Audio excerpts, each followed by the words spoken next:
Halo semuanya, apa kabar? Saya harap kita semua dalam keadaan baik, sehat, sukacita.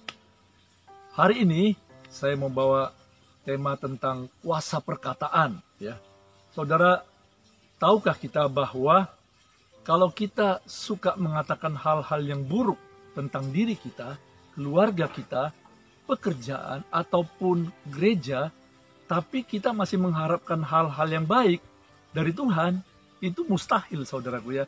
Sebab apa? Sebab dalam perkataan ini ada kuasa. Dan saudara juga, kita harus mengerti bahwa ada namanya hukum tabur tuai. Ya, apa yang kita tabur lewat kata-kata kita, itu juga yang akan kita tuai kelak dari kehidupan kita. Nah, coba kita lihat Amsal pasal 18 ayat 21. Hidup dan mati dikuasai lidah. Saya terkesan, saudaraku, dikatakan gini, hidup dan mati bukan dikuasai uang. Hidup dan mati bukan dikuasai senjata. Tapi hidup dan mati dikuasai lidah. Berarti kata-katanya ada kuasa, saudara. Siapa suka menggemakannya akan memakan buahnya. Berarti kata-kata yang positif kita ucapkan setiap hari, kita pun akan menuai hal-hal yang positif dalam kehidupan kita. Tetapi kalau kata-kata negatif yang kita ucapkan, sadar atau tidak sadar, maka kita akan menuai hal-hal negatif dalam hidup kita. Saudara lihat banyak orang yang terkejut melihat anaknya, kenapa tiba-tiba sudah bertahun-tahun anaknya kok jadi keras kepala. Kenapa anaknya tiba-tiba jadi aneh, suka berontak. Tapi kalau diselidiki, saudaraku, ternyata mama dan papanya suka mengeluarkan kata-kata yang mengutuk anak ini. Anak bodoh, anak durhaka, kamu pembawa sial. Dan itu, saudaraku, terekam di bawah alam sadar daripada anak ini. Hingga akhirnya kelak dia nanti akan menjadi pemberontak. Nah, saudaraku, ada satu kisah di mana seorang ibu yang dikenal penggosip di dalam kampungnya bertobat, saudara. Jadi ibu ini datang kepada Pak Pendeta. Dia bilang begini, Pak Pendeta, apa yang harus saya lakukan supaya saya bisa sungguh-sungguh berubah? Saya nggak mau lagi menggosip, saya nggak mau lagi mengata-ngatai, memfitnah orang. Terus Pak Pendeta diberi Tuhan hikmat. Oke Bu, sekarang begini, besok ibu datang bawa 1 ember bulu ayam. Nah, karena memang sungguh-sungguh dia bertobat, besok paginya ibu ini datang kepada Pak Pendeta. Dia bawa 1 ember bulu ayam. Apa yang harus saya lakukan selanjutnya, Pak Pendeta? Nah begini Bu, ibu dari gereja ini ke rumah ibu, tolong setiap meter taburkan bulu ayam ini. Setiap berapa meter taburkan bulu ayam. Untuk apa, Pak Pendeta? Lakukan aja. Nah, karena dia sungguh-sungguh bertobat, dia lakukan, saudara. Nah, setelah nanti ibu kembali datang kepada saya, kita lihat. Jadi, ibu ini membuang bulu-bulu ayam tadi sepanjang jalan, saudaraku. Dan dia berharap supaya dia benar-benar berubah. Dan dia kembali kepada Pak Pendeta. Sudah, Pak Pendeta.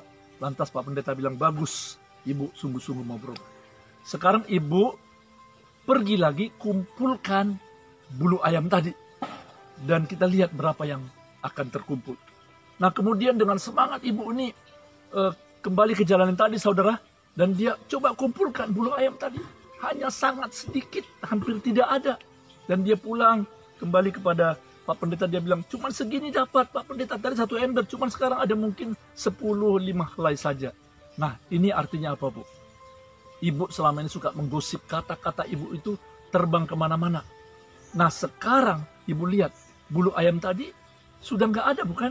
Diterbangkan angin kemana-mana. Jadi ibu selama ini pun demikian. Tanpa ibu sadar, kata-kata ibu itu sudah merusak kepercayaan orang lain, sudah membuat pikiran orang lain negatif, sudah membuat orang jadi nama baiknya jadi jatuh. Karena apa? Karena ibu suka menggosip. Ibu ini menangis, saudaraku, dan dia bertobat sungguh-sungguh, dan dia berjanji, mulai hari ini saya tidak mau lagi mengucapkan kata-kata gosip kepada siapapun dia. Puji Tuhan, saudaraku ya.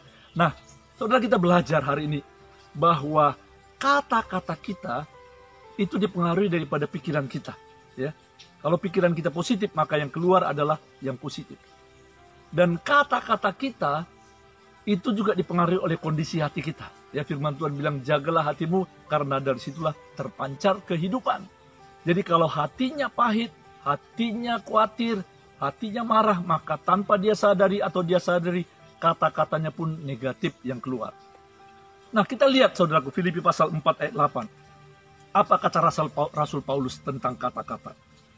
Jadi akhirnya saudara-saudara, semua yang benar, semua yang mulia, semua yang adil, semua yang suci, semua yang manis, semua yang sedap didengar, semua yang disebut kebajikan dan patut dipuji, pikirkanlah semuanya itu. Jadi firman Tuhan, saudaraku, mendorong kita, mengingatkan kita, mengajak saudara dan saya untuk selalu berpikir positif. Jangan berpikir tentang kekurangan orang lain. Jangan berpikir tentang kesalahan orang lain. Berpikir positif. Berpikir yang suci, yang sedap didengar, yang disebut kebajikan dan patut dipuji. Pikirkanlah semuanya itu. Maka saya percaya, saudaraku, ketika kita memasukkan hal-hal yang positif, yaitu melalui firman Tuhan, melalui berita-berita yang baik, melalui bacaan buku yang sehat dan membangun, maka pikiran kita pun jadi positif. Yang keluar adalah kata-kata positif. Tapi sebaliknya, kalau kita nggak jaga hati kita, maka yang ada kekecewaan, kepahitan, kekhawatiran, maka yang keluar juga adalah kata-kata negatif. Ingat tadi saudaraku, dalam perkataan Anda dan saya ada kuasa. Nah saudara, tadi saya katakan bahwa kata-kata kita yang keluar dari mulut kita itu dipengaruhi oleh pikiran dan hati, ya. Jadi kalau hati kita ketika datang menyembah Tuhan, menikmati hadiratnya, merenungkan kebaikan Allah, maka hati kita dipenuhi dengan damai, maka kata-kata kita pun keluarnya itu membangun dan jadi berkat buat orang lain. Nah saudara, kemarin kita lihat ada beberapa contoh dalam Alkitab di mana kata-kata itu mengandung kuasa dan otoritas. Coba perhatikan saudara. Yesus kalau dia melakukan mujizat, ya, hampir seluruhnya dia ucapkan kata-kata. Jadilah engkau sembuh. Jadilah engkau tahir. Bangkit dan berjalanlah. Pergilah ke kolam Siloam, basuhlah matamu. Dan apa yang terjadi saudaraku? Mujizat terjadi. Dalam perkataan Yesus ada kuasa. Ya, ketika rasul-rasul ada di Bait Allah, dia ketemu dengan orang yang lumpuh. Dia berkata, emas dan perak aku tidak punya. Tetapi aku katakan dalam nama Yesus, bangkit dan berjalanlah. Orang itu bangkit. Lihat saudaraku, betapa dahsyatnya kuasa perkataan kita. Yaitu anak-anak Tuhan yang diurapi Tuhan. Melalui perkataan kita, kita bisa menguatkan orang lain. Kita bisa melakukan mujizat karena pertolongan Tuhan. Kita bisa juga mengusir setan. Ketika Yesus dia berhadapan dengan roh-roh setan, saudaraku, apa yang dilakukan Yesus? Dia kutip firman Tuhan. Dia tidak ambil senjata, dia tidak pukul iblis, tapi dia berkata apa saudaraku? Ada tertulis. Ada tertulis. Ada tertulis. Dan setiap dia kutip firman, maka iblis lari dan kalah. Saudara lihat, di dalam mulut kita ada kuasa. Karena itu jangan bermain-main dengan kata-kata, saudara. Rasul Paulus, dia berkata dalam Filipi pasal 4 ayat 13, segala perkara dapat kutanggung di dalam dia yang memberikan kekuatan kepadaku. Saudara, ini kata-kata yang membangun iman dia, menguatkan iman dia. Daud, ketika dia berhadapan dengan Goliat. Goliat mungkin 3 meter lebih, saudaraku. Dan Daud, dia dengan senjatanya cuma ketapel atau batu dengan ali-ali. Tapi apa yang dikatakan oleh Daud, saudara? Sebelum dia bertempur dengan Goliat, dia berkata, hari ini juga aku berkata, engkau mati. Hari ini juga mayatmu kuserahkan kepada burung-burung di udara. Hari ini juga semua orang akan melihat bahwa aku mengalahkan engkau bukan dengan pedang dan tombak.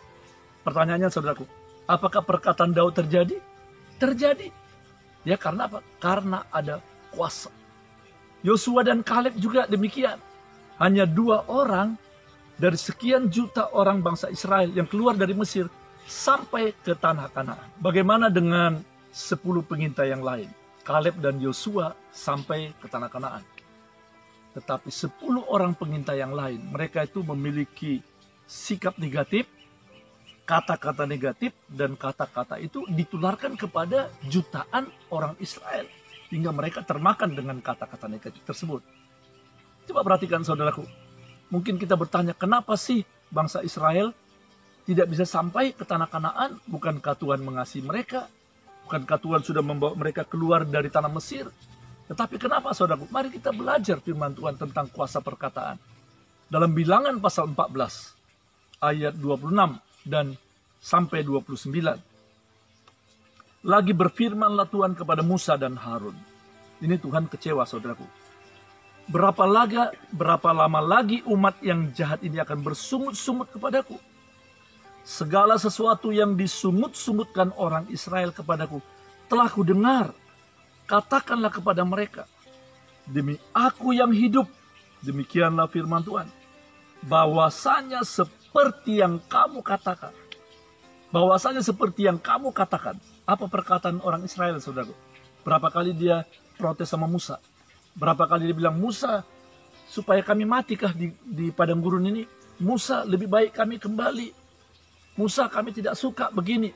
Mereka mengomel, protes, komplain, saudaraku. Dan dikatakan Tuhan, demi aku yang hidup, demikianlah firman Tuhan, bahwasanya seperti yang kamu katakan di hadapanku, demikianlah akan kulakukan kepadamu. Di padang gurun ini, bangkai-bangkaimu akan berhantaran, yakni semua orang di antara kamu yang dicatat, semua tanpa terkecuali yang berumur 20 tahun ke atas, karena kamu telah bersungut-sungut kepadaku. Kalau dalam bahasa Bataknya, marungut-ungut. Bahasa Inggrisnya komplain, saudaraku ya. Karena itu Bapak Ibu sekalian, saudara-saudara dikasih Tuhan, kita sebagai orang percaya, belajar hari ini bahwa komplain, bersungut-sungut, memprotes, kritik, berpikiran, berkata-kata negatif, itu tidak disukai oleh Tuhan. Nah, saudaraku, kalau begitu apa yang harus kita lakukan? Mari kita rubah kata-kata kita, saudaraku. Kita belajar untuk mengucapkan kata-kata iman tentang keluarga. Saudara mengucapkan kata-kata berkat untuk keluarga. Saya sering mengucapkan ini, saudaraku. Aku keluarga yang diberkati Tuhan. Aku dan istriku dan anak-anakku. Aku dan keluarga kami dikasihi oleh Tuhan. Kemudian tentang pekerjaan. Apa yang saudara katakan, saudaraku?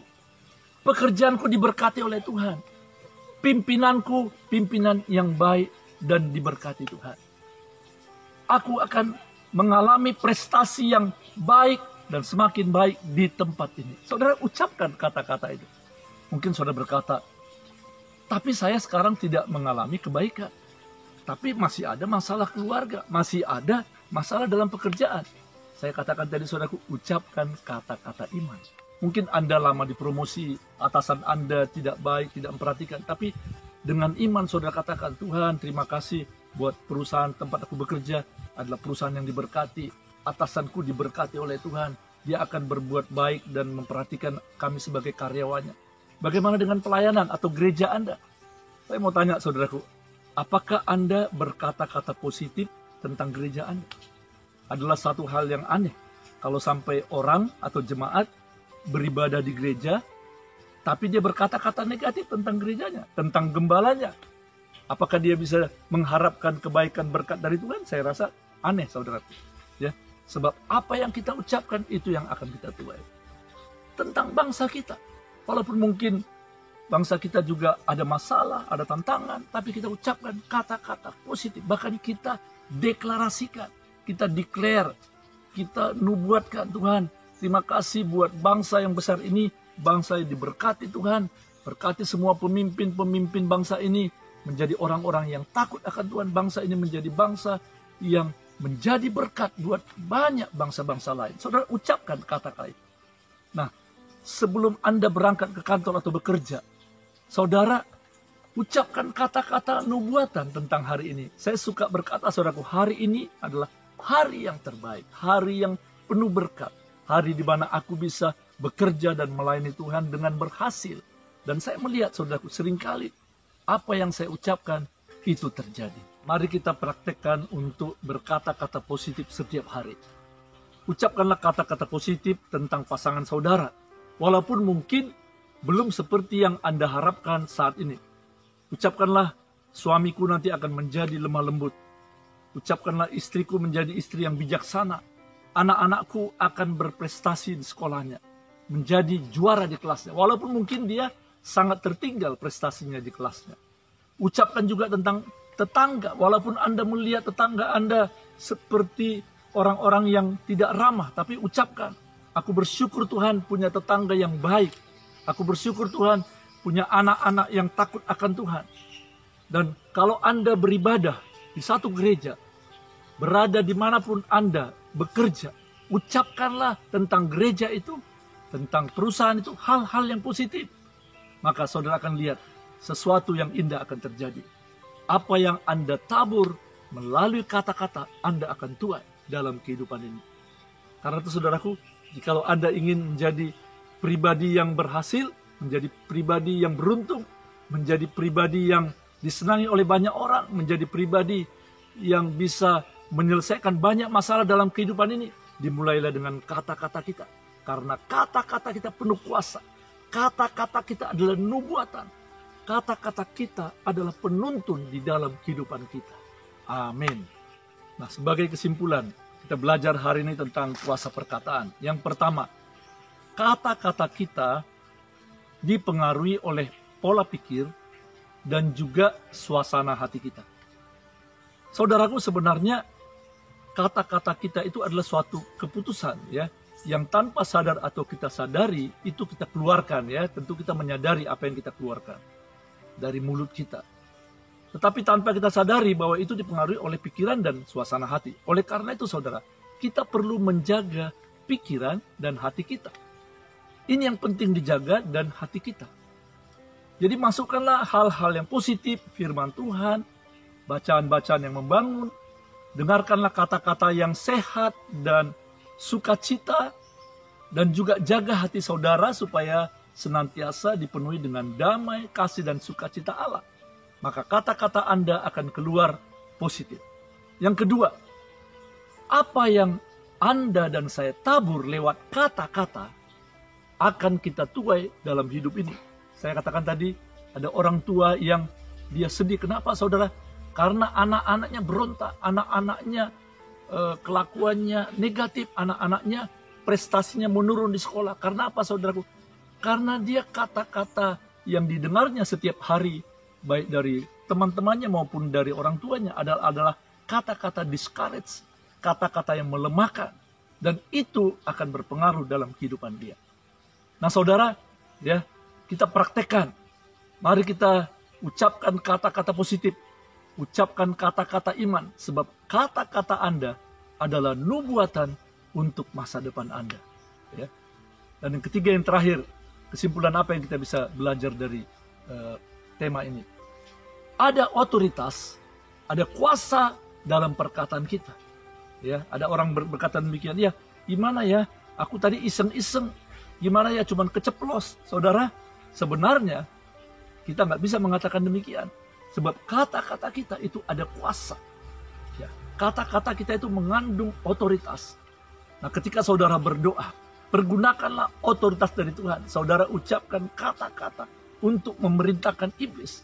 Ketika ada persoalan datang, ketika ada masalah sedang terjadi dalam rumah tangga, dalam pelayanan, di dalam usaha bisnis, di dalam sekolah, ataupun mungkin sedang hubungan saudara dengan teman lain sedang terganggu, maka ucapkanlah kata-kata yang penuh otoritas. Ucapkanlah kata-kata yang penuh dengan iman. Maka itu akan terjadi saudaraku. Amin. Ingat saudaraku, hidup dan mati dikuasai lidah. Siapa suka menggemakannya akan memakan buahnya. Sampai jumpa di lain waktu. Keep on fire, be inspired. God bless you.